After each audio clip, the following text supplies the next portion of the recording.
Good evening to all of you. देखिए, SSC, bank, PO, CGL, CAT, CLAT, MAT, किसी भी competitive exam, TGT, PGT जिसमें English language ही concern होती है, आज आपके सामने जी ट्रांसफॉर्मेशन का ये जी पार्ट आपका 7 है। ठीक है ना। ओके, मैं आप लोगों को बताना चाहता हूँ कि part 1, part 2, part 3, part 4, part 5, part 6 पढ़ाए जा चुके हैं। अब आज आप लोगों को जी पढ़ाने जा रहा हूँ पार्ट 7। ओके, अब जिन भी प्रतियोगी साथियों ने जी पार्ट 6 को ना पढ़ा हो, पार्ट 5 को ना पढ़ा हो, पार्ट 4 इनको ना पढ़ा हो जी, वो सीधे 7 को पढ़ेंगे। तो अगर उन्होंने इसको क्लियर नहीं किया है तो उनको जी 7 पार्ट जी मुश्किल है फिर समझ में आना। ठीक है ना।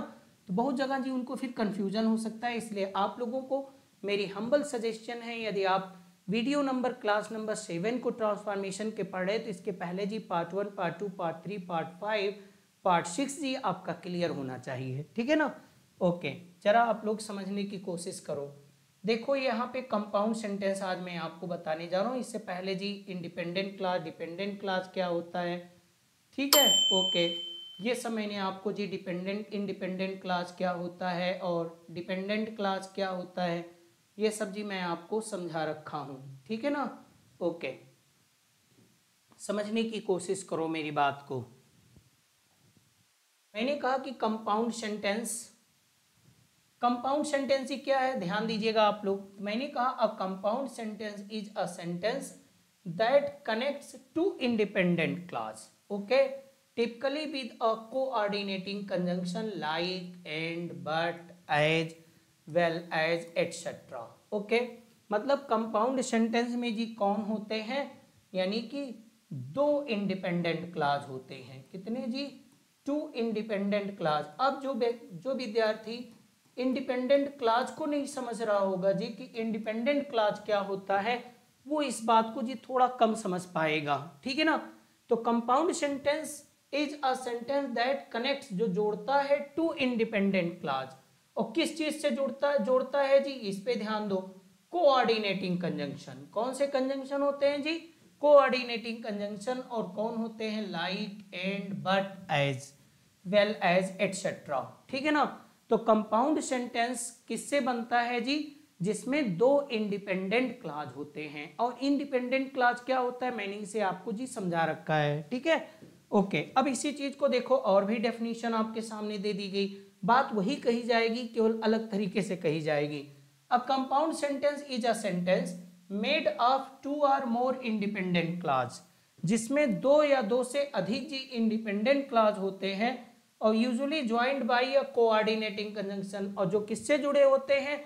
कोऑर्डिनेटिंग कंजंक्शन से। तो आ गया बात समझ में। तो कंपाउंड जो कंपाउंड सेंटेंस होते हैं उनमें जी क्या होता है? 2 इंडिपेंडेंट क्लास होता है। अगर आप इंडिपेंडेंट क्लास को नहीं पढ़े हैं जी तो आप थोड़ा सा समझ लीजिए। इंडिपेंडेंट क्लास जी होते हैं वे इंडिपेंडेंट क्लास क्या होता है, उसमें जी सब्जेक्ट भी होता है और प्रेडिकेट भी होता है, और उसका अर्थ भी जी क्या निकलता है? कंप्लीट थॉट भी रखता है। ठीक है ना। तो उसको इंडिपेंडेंट क्लास कहा जाता है। अर्थात आप कह सकते हो कि इंडिपेंडेंट क्लास एक प्योर सेंटेंस होता है जी, राइट। जबकि डिपेंडेंट जो क्लास होता है उसमें सब्जेक्ट होता है, वर्ब होती हैं, लेकिन उसमें जी कंप्लीट थॉट नहीं होता है। ठीक, समझ गए ना मेरी बात। ओके, अब आता है नंबर जी कंपाउंड सेंटेंस क्या है। कंपाउंड सेंटेंस किससे मिलकर बने हैं, इसको याद रखिएगा। 2 इंडिपेंडेंट क्लास होते हैं और वो coordinating conjunction like, and, but, as, well as, etcetera से जी जुड़े होते हैं। ठीक है ना।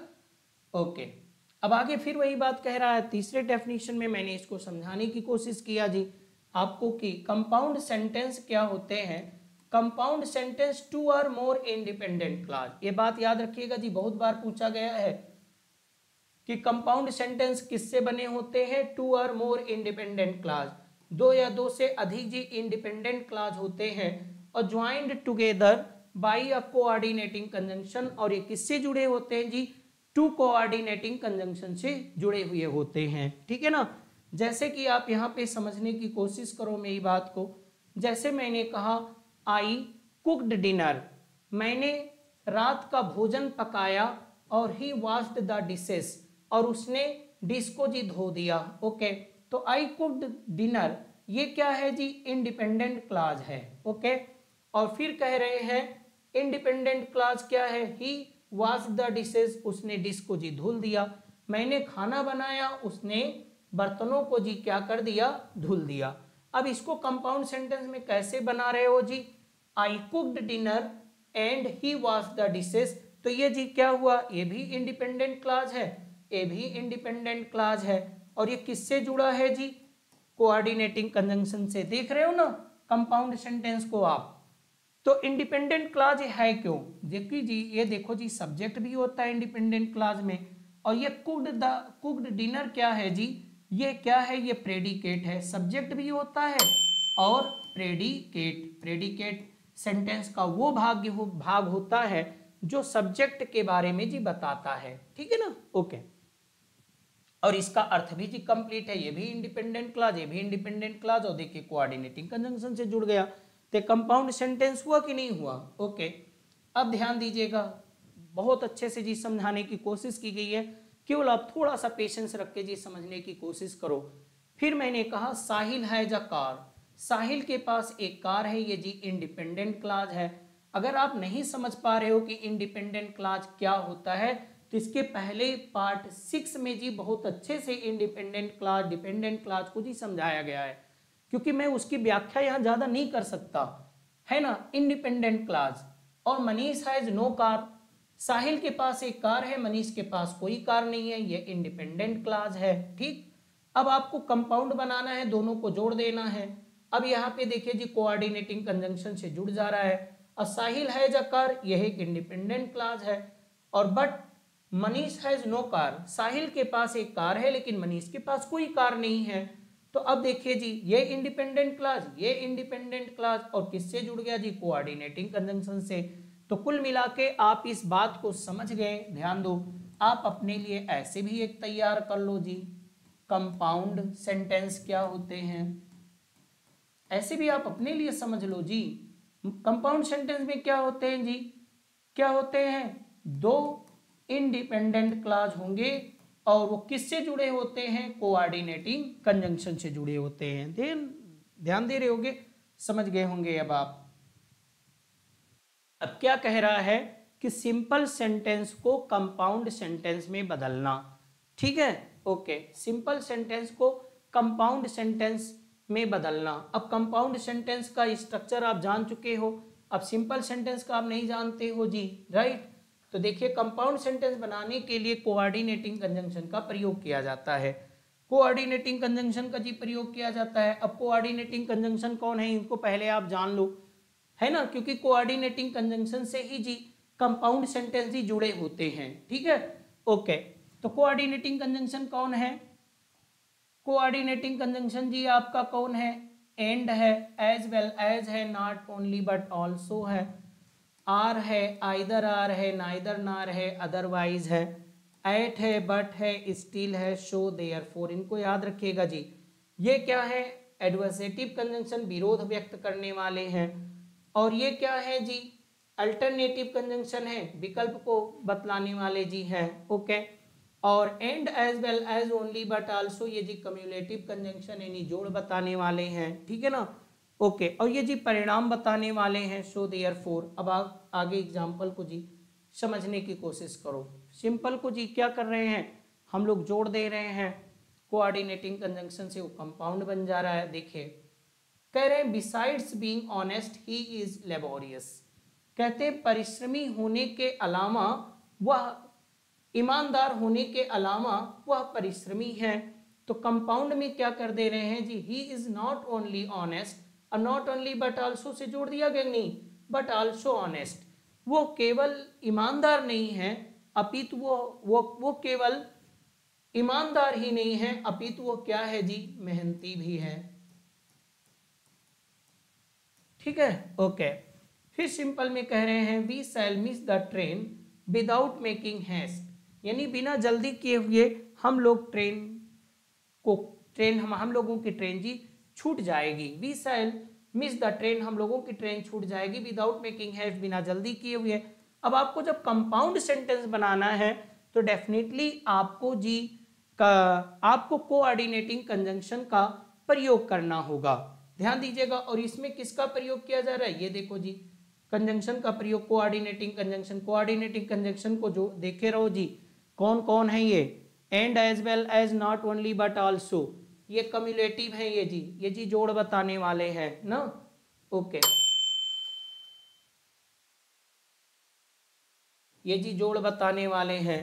और आर, आइदर, आर, नाइदर, नार क्या है जी, ये विकल्प बताने वाले हैं आपके लिए। ओके, और एट, बट, स्टिल जो क्या है, ये जी विरोध बताने वाले हैं। ध्यान दिए रहो, विरोध का भाव व्यक्त करते हैं।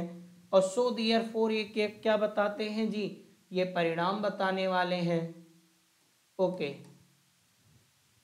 ये परिणाम बताने वाले हैं, ठीक है ना। अब आप देख रहे हो, इनको याद रखिए जी, इन्हीं से जुड़ेगा। ओके, अब हम लोग कहाँ थे, यहाँ पे पढ़ रहे थे। Current we shall miss the train, हम लोगों की ट्रेन छूट जाएगी, विदाउट मेकिंग हैस्ट, बिना जल्दी किए हुए। तो यही बातें वो कंपाउंड सेंटेंस में कह रहा है कि मेक हैस्ट, जल्दी करो, अदरवाइज, अन्यथा, we shall miss the train, अन्यथा हम लोगों की ट्रेन जी छूट जाएगी। जल्दी करो अन्यथा हम लोगों की ट्रेन छूट जाएगी। तो ये देखो जी, ये क्या हो गया, यही तो जी कोऑर्डिनेटिंग कंजंक्शन का प्रयोग करके हम लोग जोड़ दे रहे हैं। ठीक, अब कोऑर्डिनेटिंग कंजंक्शन ऊपर अभी मैंने आपको बताया है जी, उसको याद रखिएगा। ज्यादा नहीं है, थोड़े ही है, उन्हें याद कर लो फटाफट बस। अभी सिंपल है, we shall miss the train without making haste, तो make haste, otherwise we shall miss the train, ये तो पढ़ा दिया। Both Ram and his sister went there, Ram और उनकी सिस्टर वहां गई जी। ओके, अब ध्यान दीजिएगा जी, कंपाउंड कैसे बना रहे हैं हम लोग। कंपाउंड बनाने के लिए कोऑर्डिनेटिंग कंजंक्शन राम, अब यही एज वेल एज से देखो जी जोड़ दे रहे हैं, यही तो कोऑर्डिनेटिंग कंजंक्शन है। हिज सिस्टर वेंट देयर, ते कंपाउंड हो गया है। आप इस बात को जानिए कि कंपाउंड सेंटेंस ये पूछा गया है कई बार, कंपाउंड सेंटेंस जी क्या होता है। तो कंपाउंड सेंटेंस जो दो इंडिपेंडेंट क्लॉज को जोड़ के बनाया जाता है। और जोड़ा किससे जाता है जी, कोऑर्डिनेटिंग कंजंक्शन से जोड़ा जाता है। कोऑर्डिनेटिंग कंजंक्शन से जी जोड़ा जाता है। समझ में आ गया कि नहीं आ गया। ओके, ध्यान देना, Ram as well as his sister went there. Okay, फिर कहते हैं in spite of making his best effort he failed in exam, अपना पूरा प्रयास करने के बावजूद वो परीक्षा में फेल हो गया। तो he made his best effort, ये देखो जी कोऑर्डिनेटिंग कंजंक्शन का प्रयोग है, but he failed in exam, लेकिन वो परीक्षा में फेल हो गया। यानी कंपाउंड सेंटेंस होगा तो उसमें जी कोऑर्डिनेटिंग कंजंक्शन का प्रयोग किया जाएगा। इन स्पाइट ऑफ हिज इलनेस, अपनी बीमारी के बावजूद, ही वर्क्स डे एंड नाइट, वो दिन रात मेहनत करता है, दिन रात काम करता है। कंपाउंड में he is ill, still he works day and night, फिर भी वो दिन रात मेहनत करता है। ठीक है, ओके, आगे ध्यान देते हैं। कहते हैं कि सिंपल में क्या कहते हैं जी, Sahil was punished for being late, Sahil को देर होने के लिए दंडित किया गया। तो कंपाउंड में कह देंगे कि Sahil was late so he was punished. अब देखिए, सो भी कोऑर्डिनेटिंग कंजंक्शन का प्रयोग किया गया। फिर कहते हैं owing to ill luck, ill luck यानी कि अपने दुर्भाग्य के कारण, Sahil met with an accident, Sahil का दुर्घटना हो गया। यानी दुर्भाग्यवश साहिल की दुर्घटना हो गया। तो यही मतलब ये देखिए लिख दिया गया कंपाउंड में, साहिल वाज अनलकी देयरफॉर। अब देयरफॉर क्या है जी, ये भी कोऑर्डिनेटिंग कंजंक्शन है, इसी से जी जोड़ दिया गया। He met with an accident, उसका एक्सीडेंट हो गया। सिंपल में क्या है, पुटिंग ऑफ हिज क्लोथ, अपने कपड़े उतार करके, ही जम्प्ड इनटू रिवर, वो नदी में कूद गया।